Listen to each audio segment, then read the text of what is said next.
മക്കളെ, ഇന്ന് നമുക്ക് ദോഹയുടെ ക്വസ്റ്റ്യൻ ആൻസറും അതുപോലെ തന്നെ ആക്ടിവിറ്റിയും നോക്കാം. കബീർദാസ്, തുളസീദാസ്, റഹീം 3 പേരുടെയും ദോഹയിലുള്ള ക്വസ്റ്റ്യൻ ആൻസർ നമ്മൾ നോക്കുന്നുണ്ട്, ആക്ടിവിറ്റി ചെയ്യുന്നുണ്ട്. അപ്പോൾ നമുക്ക് ക്ലാസ് തുടങ്ങാം. ഒന്നാമത്തെ ക്വസ്റ്റ്യൻ, വാणी से तन मन को शांत किया जा सकता है, क्या आप इस कथन से सहमत है, क्यों? ഒന്നാമത് ചോദിച്ചിരിക്കുന്നത്, നമ്മുടെ സംസാരം, നമ്മുടെ വാക്കുകൾ കൊണ്ട് നമ്മുടെ ശരീരവും മനസ്സും ശാന്തമാക്കാൻ സാധിക്കുന്നു. ഈ അഭിപ്രായത്തിനോട് നിങ്ങൾ യോജിക്കുന്നുണ്ടോ? ഉണ്ടെങ്കിൽ എന്തുകൊണ്ട് എന്നാണ് ചോദ്യം. അതിന്റെ ആൻസർ നോക്കാം.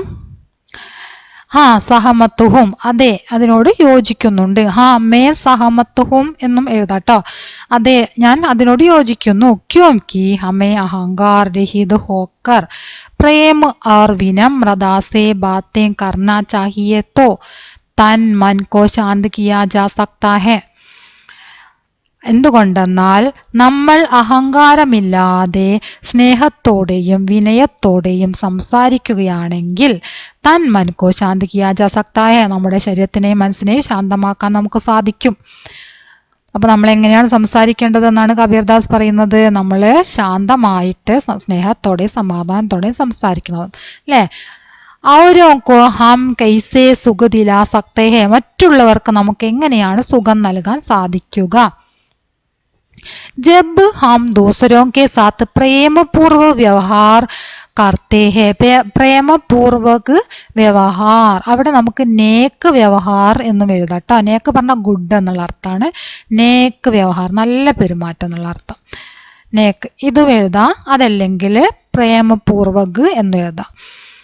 हम जब दूसरों के साथ प्रेम पूर्वक व्यवहार करते हैं तो औरों को सुख दिला सकते हैं, നമ്മൾ മറ്റുള്ളവരോട് നന്നായിട്ട് പെരുമാറാം, നല്ല ഗുഡ് എന്താ പറയുക, നല്ല സ്വഭാവം കാണിക്കുകയാണെങ്കിൽ അവർക്ക് ഔരോങ്കോ മറ്റുള്ളവർക്ക് നമുക്ക് സുഖ ദിലാ സക്തേ ഹൈ, അവർക്ക് സുഖം നൽകാൻ നമുക്ക് സാധിക്കും. നല്ല സംസാരം കേൾക്കുന്നത് തന്നെ ഒരു സുഖമാണ് അല്ലേ. നമ്മൾ ചീത്ത സംസാരം കേൾക്കുമ്പോൾ ചീത്തയായിട്ട് പറയുന്നതൊക്കെ കേൾക്കുക, ചീത്ത പറയുക, അതൊക്കെ നമുക്ക് വളരെയധികം മനസ്സിൽ വിഷമം ഉണ്ടാക്കുന്ന കാര്യമാണ്. പക്ഷെ നന്നായിട്ട് നമ്മളെക്കൊണ്ട് നല്ലത് പറയുക, നല്ല കാര്യങ്ങൾ പറയുക, നല്ല ഉപദേശങ്ങൾ തരിക അല്ലെ, അങ്ങനെയുള്ള കാര്യങ്ങളൊക്കെ എന്താണ് നമുക്ക് തന്നെ മനസ്സിലൊരു സന്തോഷവും സുഖവും ഒക്കെ തരുന്ന കാര്യമാണ്. ഒരു പോസിറ്റീവ് എനർജി നമുക്കുണ്ടാവും. ഇനി മൂന്നാമത്തെ ക്വസ്റ്റ്യൻ നോക്കാം. ഇൻ പങ്ക്തിയോം സേ കവി ക്യാ സന്ദേശ് ദേനാ ചാത്തെ ഹെ, ഈ വരികളിലൂടെ കവി എന്ത് സന്ദേശമാണ് നൽകാൻ ആഗ്രഹിക്കുന്നത്? ഇവിടെയുള്ള ഈ വരികളുടെ സന്ദേശമാണ് കേട്ടോ ഞാൻ എഴുതിയത്. കാരണം ഇവിടെ അങ്ങനെ ഉണ്ടോ, നമ്മളിവിടെ ഈ വര ഉണ്ടല്ലോ, ആ വര ഇവിടെ തന്നിട്ടാണ് ചോദ്യം ചോദിച്ചത്. ഇൻ പങ്ക്തിയോം സേ കവി, അപ്പൊ ഈ രണ്ടാമത്തേലാണ് ഉദ്ദേശിക്കുന്നത്, അതുകൊണ്ടാണ് അത് മാത്രം എഴുതിയത്. മറ്റേത് നമുക്ക് ഇതിൽ നിന്ന് തന്നെ കിട്ടുന്നതാണ് അതിന്റെ സന്ദേശവും. ഇതിൽ അതായത് വേറെ ക്വസ്റ്റ്യൻ ആൻസറിൽ നമ്മൾ എഴുതിയിട്ടുണ്ട്. ഓക്കെ, ഇൻ പങ്ക്തിയോം സേ കവി ക്യാ സന്ദേശ് ദേനാ ചാത്തെ ഹെ, ഈ വരികളിൽ കവി എന്ത് സന്ദേശമാണ് നൽകാൻ ആഗ്രഹിക്കുന്നത്? ഈ വരികളിൽ സാധു ഐസാ ചാഹിയെ, ആ വരികളിൽ കവി എന്ത് സന്ദേശമാണ് നൽകാൻ ആഗ്രഹിക്കുന്നത്? സാർത്ഥക ബാത്തോं को अपनाना और बेकार की बातों को छोड़ देना चाहिए, അർത്ഥവത്തായിട്ടുള്ള കാര്യങ്ങൾ സ്വന്തമാക്കുക, അതായത് നല്ലത് സ്വീകരിക്കുകയും ചീത്തതിന് എന്ത് ചെയ്യുക, ചോടിനെ ഉപേക്ഷിക്കുകയും ചെയ്യുക എന്നാണ് അതിൽ പറയുന്നത്. അതായത് അതും എഴുതാം നമുക്ക്. ഈ സെന്റൻസിൽ തന്നിരിക്കുന്ന, ഈ ആൻസറിൽ തന്നിരിക്കുന്ന അച്ചായിയോं को ഗ്രഹൺ കരേ ബുരായിയോं को छोड़ देना चाहिए, ഇതും എഴുതി വെക്കാം. ഓക്കെ, ഇത് എഴുതിയാലും ശരിയാണ് കേട്ടോ, രണ്ടും ഒരേ അർത്ഥമാണ് വരുന്നത്. ഇനി നമുക്ക് അടുത്ത ആൻസർ നോക്കാം. കബീർ ने सज्जन की तुलना सूप से की है क्यों? കബീർദാസ് സജ്ജനത്തിന്റെ, നല്ല ജനങ്ങളുടെ, നല്ല ആളുകളുടെ, സജ്ജൻ പറഞ്ഞ നല്ല ആളുകളുടെ തുലന, ഒരു താരതമ്യം ചെയ്തിരിക്കുന്നത് എന്തിനോടാണ്? സൂപ്പിനോടാണ്. സൂപ്പ് പറഞ്ഞ മുറത്തിനോട് താരതമ്യം ചെയ്യാൻ എന്താണ് കാരണം? അതാണ് ചോദ്യം. ആൻസർ നോക്കാം. सूप अनाज से भूसा अलग कर देता है, इसी प्रकार सज्जन अच्छाइयों को ग्रहण करे बुराइयों को ചോട് ദേനാ ചാഹിയെ. എന്തുകൊണ്ടാണ് മുറത്തിനോട് താരതമ്യം ചെയ്തിരിക്കുന്നത്? ഒരു മുറം എന്ന് പറയുന്നത് ധാന്യത്തിൽ നിന്ന് പതിര് വേർതിരിക്കുന്നു. നമ്മൾ മുറത്തിലിട്ട് ചേർന്ന സമയത്ത് നല്ലതിനെ നമ്മൾ എടുത്തേക്ക് വരും, ബാക്കിയുള്ളതൊക്കെ പാറി പറന്നിങ്ങനെ പോവില്ലേ, അങ്ങനെ ചേറുമ്പോൾ ആകാത്തതൊക്കെ പറന്നു പോകും പതിരുകളൊക്കെ. ആ പതിരുകളൊക്കെ അത് വേർതിരിച്ചെടുക്കും, നല്ലതിനെ അത് സ്വീകരിച്ച് അവിടെ വെക്കും മുറം, ആകാത്തതിനെയൊക്കെ അത് പുറന്തള്ളും. അതുപോലെ ആയിരിക്കണം എന്ത് സജ്ജൻ നല്ല ആളുകൾ, സച്ചായിയൊക്കെ നല്ലതിനെ നമ്മൾ എന്ത് ചെയ്യണം, അച്ചായിയൊക്കെ ഗ്രഹൺ കരി നല്ലതിനെ നമ്മൾ സ്വീകരിക്കുകയും ചീത്തതിനെ ഉപേക്ഷിക്കുകയും ചെയ്യണം. അടുത്ത ക്വസ്റ്റ്യൻ നോക്കാം. അടുത്തത് തുളസീദാസിന്റെയാണ്. ദയാ ധർമ്മ കാ മൂല്യ ഹേ, ക്യാ ആപ്പ് ഈസ് കഥൻ സെ സഹമത്ത് ഹേ ക്യോ. ദയ എന്ന് പറയുന്നത് ധർമ്മത്തിന്റെ അടിസ്ഥാനമാണ് എന്ന് പറഞ്ഞല്ലോ. ഈ അഭിപ്രായത്തിനോട് നിങ്ങൾ യോജിക്കുന്നുണ്ടോ, ഉണ്ടെങ്കിൽ എന്തുകൊണ്ട് എന്നാണ് ചോദിച്ചിരിക്കുന്നത്. ദയാ സേ ഹി, അതെ യോജിക്കുന്നുണ്ട് എന്ന് ഹാന്ന് മാത്രമേ എഴുതൂ. ഹാ സഹമത്തുഹും എന്ന് എഴുതാം, അല്ലെങ്കിൽ ഹാ എന്ന് എഴുതാം. दया से ही सभी धर्मों की शुरुआत होती है, यह समाज में शांति और प्रेम लाती है. ദയയിൽ നിന്നാണ് എല്ലാ ധർമ്മങ്ങളുടെയും തുടക്കം ഉണ്ടാകുന്നത്. ഇത് സമൂഹത്തിൽ സമാധാനവും അതുപോലെ തന്നെ സ്നേഹവും കൊണ്ടുവരുന്നു എന്നാണ് ഇവിടെ ആൻസർ എഴുതിയിരിക്കുന്നത്. അടുത്തത് നോക്കാം. കബി ബി ദയ എന്ന ചോടിയെ കവിനെ ഐസ ക്യോം കഹാ ഹോഗ. ഒരിക്കലും നമ്മൾ ദയ ഉപേക്ഷിക്കരുത് എന്ന് കവി എന്തുകൊണ്ടായിരിക്കാം പറഞ്ഞത്. ഹമാരെ ജീവൻ കാ ആധാർ ഹേ, ജബ് തക് ജീവൻ ഹേ തബ് തക് ദയാ കാ ഹോന സരൂരി ഹേ. അതായത് നമ്മുടെ ശരീരത്തിൽ ജീവനുള്ളിടത്തോളം കാലം നമ്മൾ എങ്ങനെയുള്ളവരായിരിക്കണം, ദയുള്ളവരായിരിക്കണം.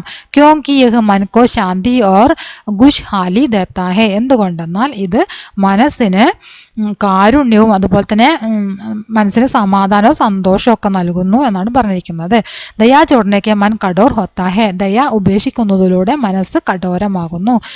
ദയ ഇല്ലാത്ത മനുഷ്യൻ എങ്ങനെയാണ്, കഠിന ഹൃദയനാണ് അല്ലേ. അപ്പൊ കഠിനമായ ഹൃദയമുള്ള ആളാകും ദയ ഇല്ലാതിരുന്നാൽ. അപ്പൊ എങ്ങനെ ഇരിക്കണം, ദയ ഉള്ള ആളായിട്ടിരിക്കണം എന്നാണ് പറഞ്ഞത്. അപ്പൊ അടുത്ത ക്വസ്റ്റ്യൻ നോക്കാം. രാജധർമ്മ തൻ നീതി കർ ഹോയ് ബേഗിയും നാസ് ഇസ്സേ ക്യാ താത്പര്യ ഹേ. അതിലെന്താണ് അർത്ഥമാക്കുന്നത് എന്നാണ് ചോദ്യം. രാജ്യ, ധർമ്മ और तन इन तीनों की स्थिरता, संतुलन और सदाचार पर निर्भर करती है. जब इनका संतुलन बिगड़ जाता है तो उनका शीघ्र नाश निश्चित होता है.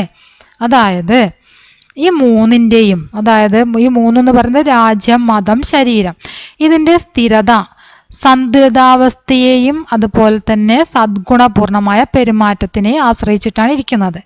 അവയുടെ സന്തുലിതാവസ്ഥ തകരാറിലാവുകയാണെങ്കിൽ അതൊക്കെ എന്താവും, പെട്ടെന്ന് തന്നെ നശിച്ചു പോകും. അതിൻ്റെ നാശം ഉറപ്പാണ്. ശീഘ്രഹി നാശം നിശ്ചിതോത്തായ, പെട്ടെന്ന് തന്നെ നാശിക്കും എന്നത് ഉറപ്പാണ്. വേഗത്തിലുള്ള നാശം ഉറപ്പാണ് എന്നാണ് പറഞ്ഞത്. മനസ്സിലായല്ലോ. അതായത് നമുക്ക് നല്ലതായിട്ടുള്ള കാര്യങ്ങൾ രാജ്യത്തു നിന്നായാലും മതം അതുപോലെ തന്നെ ശരീരം, നമ്മുടെ ശരീരം നമ്മൾ സൂക്ഷിക്കുക, ആരോഗ്യം ശ്രദ്ധിക്കണം. അങ്ങനെ ചെയ്തിട്ടില്ലെങ്കിൽ അത് പെട്ടെന്ന് നശിക്കും. അതുപോലെ തന്നെ രാജ്യം നല്ല രീതിയിൽ ഭരണം നടന്നിട്ടില്ലെങ്കിൽ, അതുപോലെ തന്നെ ധർമ്മം നല്ല രീതിയിലുള്ള നീതി കാര്യങ്ങളൊക്കെ ഇല്ലെങ്കിൽ അതും പെട്ടെന്ന് നശിക്കും. ഇനി അടുത്തത് നോക്കാം.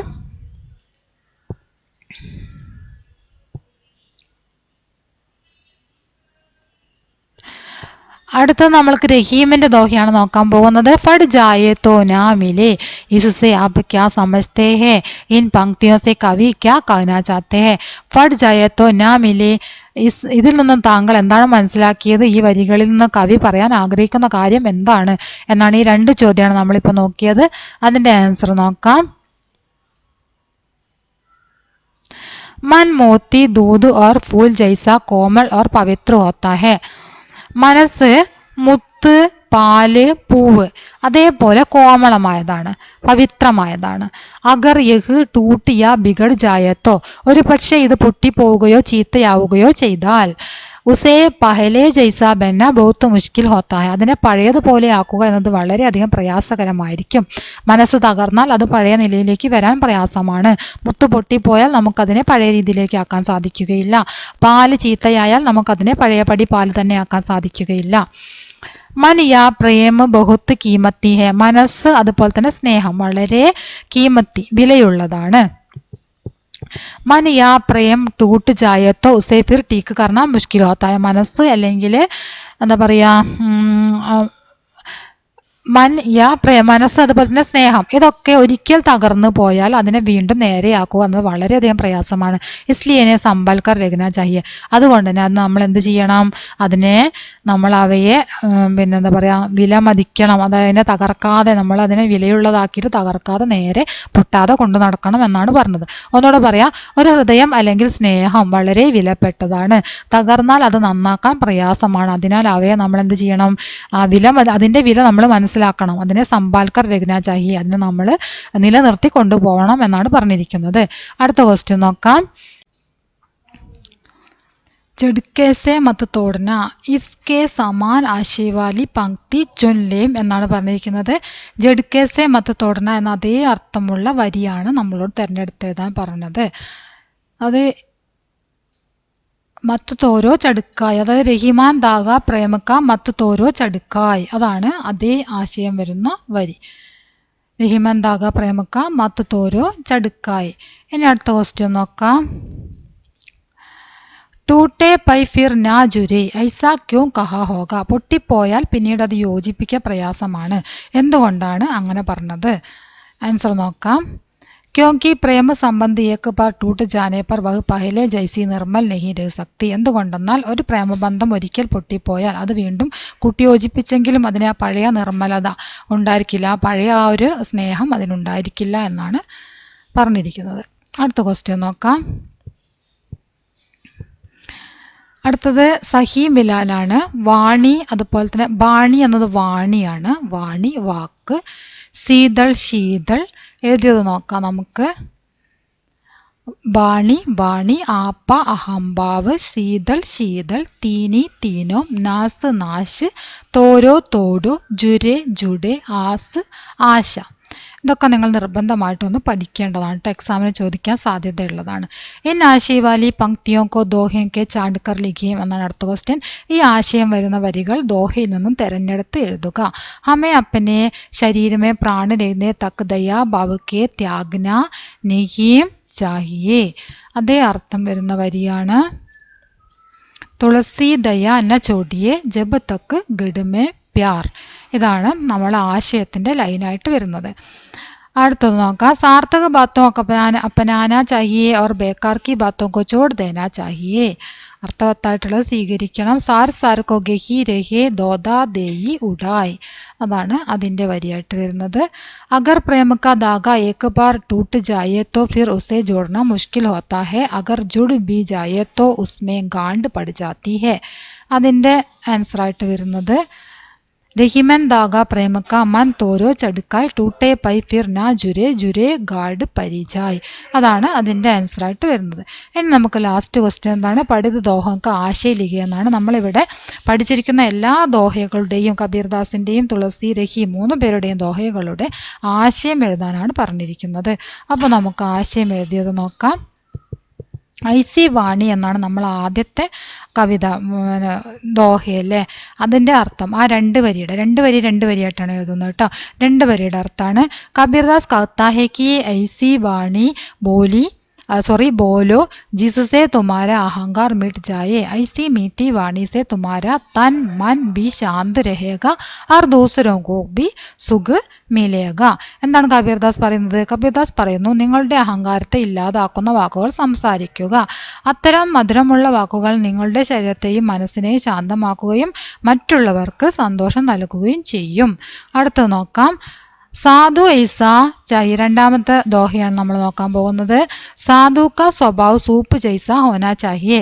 സന്യാസി അതായത് സജ്ജനത്തിൻ്റെ സ്വഭാവം മുറം പോലെ ആയിരിക്കണം. ജൈസെ സൂപ്പ് അനാജ് കാ ദാന അപ്പനെ പാസ് ലിഖ് ലേത്താ ഹെ और व्यर्थ भूसी को उड़ा देता है. എപ്രകാരമാണ് ഒരു മുറം ധാന്യത്തിനെ തന്നിൽ നിർത്തുകയും വ്യർത്ഥമായിട്ടുള്ള പതിരിനെ പറത്തിക്കളിയുകയും ചെയ്യുന്നത്. വൈസഹി സാധു കോബി അച്ചായി ഗ്രഹൺ കർ ലേനി ചാഹിയെ. അതുപോലെ സാധു സജ്ജനങ്ങൾ അച്ചായി ഗ്രഹൺ കർ ലേനി ചാഹിയെ, നല്ലതിനെ ഗ്രഹണം ചെയ്യുകയും ചീത്തത്തിനെ ഉപേക്ഷിക്കുകയും ചെയ്യണം. അടുത്ത നോക്കാം. ദയാധർമ്മക്ക മൂല് ഹെ പാപ് മൂൽ അഭിമാൻ. ആ ദോഹയുടെ ആശയമാണ് നമ്മൾ നോക്കുന്നത്. ദയാ ധർമ്മക്ക് ജഡ് ഹെ. ദയ എന്ന് പറയുന്നത് ധർമ്മത്തിൻ്റെ വേരാണ്. ഈ ദയാലുത വേണ്ട കേട്ടോ. ദയാലുത ഒന്ന് എഴുതാം, പക്ഷെ ദയ എന്നാലും മതി. ദയാലുത പറയുന്നത് ദയ തന്നെയാണ് കേട്ടോ. ദയ ധർമ്മയ്ക്ക് ജഡ് ഹെ और അഭിമാൻ പാപിക്ക് ജഡ്. ദയ എന്ന് പറയുന്നത് ധർമ്മത്തിൻ്റെ പേരാണ്, അതുപോലെ തന്നെ അഭിമാനം എന്ന് പറയുന്നത് പാപത്തിൻ്റെയും. ഒന്നുകൂടെ പറയാം. ദയയാണ് നീതിയുടെ പേര്, അഹങ്കാരമാണ് പാപത്തിൻ്റെ പേര്. ശരീരത്തിൽ ജീവനുള്ളിടത്തോളം കാലം ദയ ഒരിക്കലും ഉപേക്ഷിക്കരുതെന്ന് കബീർദാസ് പറയുന്നു. അടുത്തത് സജീവ് വൈദ്യ ഗുരു തീനി, അതുപോലെ തന്നെ മന്ത്രി വൈദ്യൻ ഗുരു, ഇവർ 3 പേരെയും പ്രിയ ബോലഹി ബൈ, അതാണ് നമ്മൾ ഇനി നോക്കാൻ പോകുന്ന ദോഹയുടെ ആശയം നോക്കാം. മന്ത്രി വൈദ്യ और गुरु यदि ये तीनों डर या लालच से केवल मीठी बातें ही कहे तो राज्य धर्म और शरीर तीनों का शीघ्र नाश हो जाता है. അതായത് ഇവിടെ പറയുന്നത് ഭയം കൊണ്ടോ അല്ലെങ്കിൽ ലോഭം അത്യാഗ്രഹം കൊണ്ടോ മന്ത്രിയും വൈദ്യനും ഗുരു എന്നിവരും മധുരമായ വാക്കുകൾ മാത്രം പറയുകയാണെങ്കിൽ രാജ്യവും മതവും ശരീരവും ഇത് 3 പെട്ടെന്ന് തന്നെ നശിക്കും എന്നാണ് ആ വരികളുടെ അർത്ഥം. മൻ മോത്തി അരു ദൂത് രസ് ഇസ്കി സഹജ് സുബായ്, ആ ദോഹയുടെ അർത്ഥമാണ് ഇനി നോക്കാൻ പോകുന്നത്. മൻ മോത്തി കോ ദൂത് കി പ്രകൃതി ബഹുത്ത് നാജുക് ഹോത്തി ഹെ. മനസ്സ് മുത്ത്, ഇവിടെ ഫൂൽ എന്നും കൂടെ ഉണ്ട് കേട്ടോ. അരു എന്ന് പറഞ്ഞിട്ടില്ല, അരു എന്നുള്ളത് ഫൂലാണ്. അപ്പം മൻ മോത്തി ഫൂൽ ആർ ദൂത് എന്ന് എഴുതാം കേട്ടോ. ഇവിടെ അങ്ങനെ എന്ത് എഴുതാം, ഫൂൽ എന്ന് എഴുതാം. ഫൂൽ ആർ ദൂത് കി പ്രകൃതി ബഹുത്ത് നാജുക് ഹോത്തി ഹെ. മനസ്സ്, മുത്തുകൾ, പാല്, പൂവ് ഇതൊക്കെ വളരെ ദുർബലമായ സ്വഭാവമുള്ളതാണ്. യദി മൻ ദുഃഖി ഹോ ജായേ മോത്തി ബിഗർ ജായേ യാ ദൂത് ഫട് ജായേത്തോ. ഒരു പക്ഷേ മനസ്സ് ദുഃഖിക്കുകയും, അതായത് മനസ്സ് തകർന്നു പോവുകയും, മോത്തി ബിഗർ ജായ മുത്ത് പൊട്ടി ചിതറി പോവുകയും, ദൂത് ഫട് ജായ പാല് കട്ട പിടിച്ച് പോവുക, പാല് കേടായി പോവുകയും ചെയ്യുകയാണെങ്കിൽ ചാഹേ കിത്തനി ബി കോശിഷ് കി ജായ, എത്രമാത്രം നമ്മൾ പരിശ്രമിച്ചാലും, എത്രമാത്രം അതിനുവേണ്ടി നമ്മൾ പരിശ്രമിച്ചാലും ഉനേ ദോ ബാര വൈസ ശുദ്ധ രൂപസേ പാന സംഭവ നഹിയോത്ത, അതിന് രണ്ടാമതും അതിൻ്റെ പഴയ രൂപത്തിലേക്ക് എത്തിക്കുക എന്നത് അസംഭവ്യമാണ്. അടുത്തത് 6ാമത്തെ ഇനി ലാസ്റ്റാണിത്. അടുത്ത ദോഹയാണ്. രഹിമൻ ദാഗ പ്രേമക്ക മത്ത് തോരോ ചടുക്കായ് ടൂട്ടെ പൈ ഫിർ നാ ജുരേ കാഡ് പരിചായ്, അതിൻ്റെ ആണ് നമ്മൾ നോക്കാൻ പോകുന്നത്. പ്രേമക്ക ബന്ധൻ ബഹുത്ത് നാജുക് ദാഗെ ജൈസ ഹോത്താ ഹെ, ഇസെ അചാനക് തോടന നഹി ചാഹിയെ ക്യോंकि यदि यह टूट जाए तो दोबारा जोड़ने पर भी उन्हें गांठ पड़ जाती है, यानी संबंध पहले जैसे नहीं रहते. അതായത് പ്രേമക്ക സ്നേഹബന്ധം എന്ന് പറയുന്നത് വളരെ ബഹുത്ത് നാജുക് ദാഗെ ജൈസ ഹോത്തായ, അതൊരു ചരട് പോലെയാണ്. ഈസെ അചാനക് തോടന നെഹിചായ, അതിനെ പെട്ടെന്ന് തന്നെ പൊട്ടിക്കുക, അങ്ങനെ പൊട്ടിക്കരുത്. ക്യോംകി എന്തുകൊണ്ടെന്നാൽ യദി യഹ് ടൂട്ട് ജായേത്തോ, ഒരു പക്ഷേ അത് പൊട്ടിപ്പോവുകയാണെങ്കിൽ തന്നെ ദോബാര ജോഡനെ പർബി ഉന്നെ ഗാണ്ട് പഠിച്ചാത്തിയെ, രണ്ടാമത് തന്നെ ചേർത്ത് വെക്കുമ്പോൾ അതിൽ കെട്ട് വീഴുന്നു. അതായത് കയറ് നൂല് രണ്ടും എന്താണ് നമ്മൾ ചേർത്ത് വെക്കുന്ന, പൊട്ടിപ്പോയതിനെ ചേർത്ത് വെക്കുമ്പോൾ അതിൽ കെട്ട് വീഴൂ അല്ലേ. യാനി സംബന്ധ പഹലെ ജൈസി നെഹിരത്തെ, അതായത് പിന്നീട് ആ ബന്ധം പഴയതുപോലെ ആവുകയില്ല. പഴയ ആ ഒരു ഒഴുക്കിൽ, അതേ ഒരു സ്നേഹത്തിൽ, നിർമ്മലമായിട്ടുള്ളൊരു സ്നേഹത്തിൽ അത് പിന്നീട് മുമ്പോട്ട് പോവുകയില്ല. ആ ഒരു കെട്ട, ആ ഒരു തടസ്സം എന്തായാലും അവിടെ ഉണ്ടായിരിക്കുമെന്നാണ് പറഞ്ഞത്. അപ്പോൾ എത്രയാണ് നമ്മുടെ ടെക്സ്റ്റ് ബുക്ക് ആക്ടിവിറ്റി ക്വസ്റ്റ്യൻ ആൻസറുകളൊക്കെ വരുന്നത്. എല്ലാതും ചെയ്തിട്ടുണ്ട്. നിങ്ങൾ ക്ലാസ് കാണുക, എല്ലാം നന്നായിട്ട് നോക്കി മനസ്സിലാക്കിയതിന് ശേഷം മാത്രം എഴുതിയെടുക്കുക. ക്ലാസ് ഫുള്ളായിട്ട് കേൾക്കുക. നിങ്ങളുടെ അഭിപ്രായങ്ങൾ തീർച്ചയായിട്ടും അറിയിക്കുക. ഓക്കെ.